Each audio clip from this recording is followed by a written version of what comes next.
Hoy hacemos una comparativa de varias gráficas de consumo eléctrico a nivel nacional para ver quién realmente es el que consume la electricidad en España, ya que se nos dice que en España gastamos mucha electricidad la población, y vamos a comprobar si esto es cierto o no es cierto.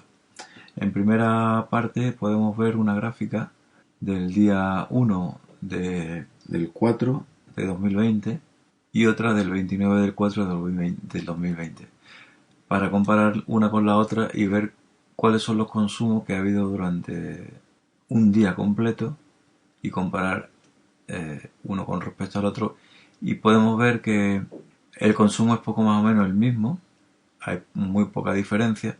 Puede ser que haya una pequeña diferencia debido a que haya una sobretensión o una pequeña bajada de tensión de la red, y por eso hay esas pequeñas fluctuaciones entre la línea roja y la línea amarilla. Como podemos ver, hay momentos en que se consume menos y momentos en los que se consume más energía. Dos momentos en clave donde se ve que hay más consumo. Por ejemplo, el consumo mínimo está a las 4 de la mañana y después tenemos un consumo máximo a las 14 y a las 22 horas, que corresponderían, las 14 sería la hora de comida y las 22 a la hora de la cena. Y las 4 de la mañana, evidentemente, todo el mundo está durmiendo. ¿Cuál es el consumo que tenemos nosotros, la población? Pues bueno, si estamos durmiendo a las 4 de la mañana, a las 4 de la mañana tenemos un consumo de 18.000, a las 10 de la noche tenemos un consumo de 29.000, vemos que hay un saldo de 11.000 megavatios de potencia. La media estaría entre 5.000, en unos 5.500 megavatios de potencia de consumo, que es lo que consumiría la media de la población. O sea, la media de la población consume 5.500. Ahora vamos a ver otra gráfica y vamos a compararlo con lo que ocurrió el año pasado, en esta misma fecha.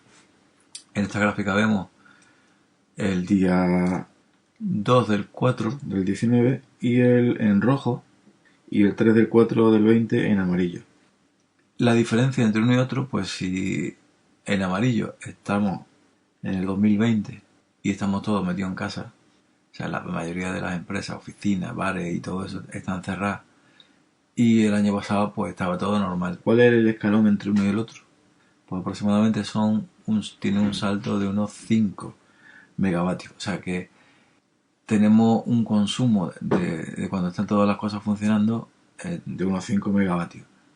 Vemos que la media de la población consume 5.500 y la media de la oficina, bares, etc. son de unos 5.000. Bien, pero vemos en la amarilla, en la línea amarilla, tenemos un mínimo que llegamos a, eso será a las 4 de la mañana, evidentemente, y llegamos a un mínimo aproximadamente de 19.000. Bueno, pero eso de 19.000 hacia abajo, ¿quién está consumiendo toda esa cantidad de energía? Pues es evidente que son las grandes compañías, sobre todo las mineras, y son las que se benefician de los precios, porque el precio que reciben ellos es muchísimo más barato que el que recibimos nosotros. ¿Quién paga la mayor parte de la factura? Pues nosotros, la población, y se nos dicen que consumimos demasiado, que son 5.500, en comparación con los 19.000 que alguien por ahí o muchas empresas consumen.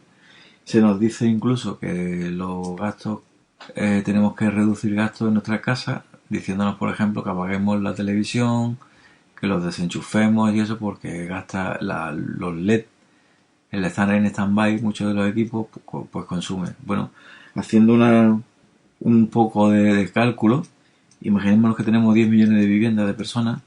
Vamos a suponer que tengamos un coste de 20 vatios de consumo por los aparatos en stand-by.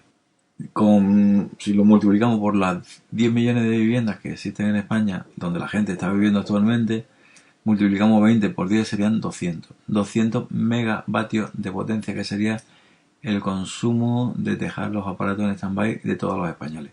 400 megavatios. Cuando las grandes empresas están consumiendo 19.000 megavatios. O sea, como una bestialidad más. Y se nos dice a nosotros que somos los que estamos gastando. Y sin embargo somos los que más. Y hay más cosas que hablar sobre el asunto de la electricidad, que lo daremos en un próximo vídeo, para ver cómo nos engañan y cómo las televisiones mienten o realmente son unos ineptos y no tienen ni idea de lo que hay. Y este es el vídeo para que os deis cuenta de cómo nos engañan y que no os fiéis de absolutamente nadie.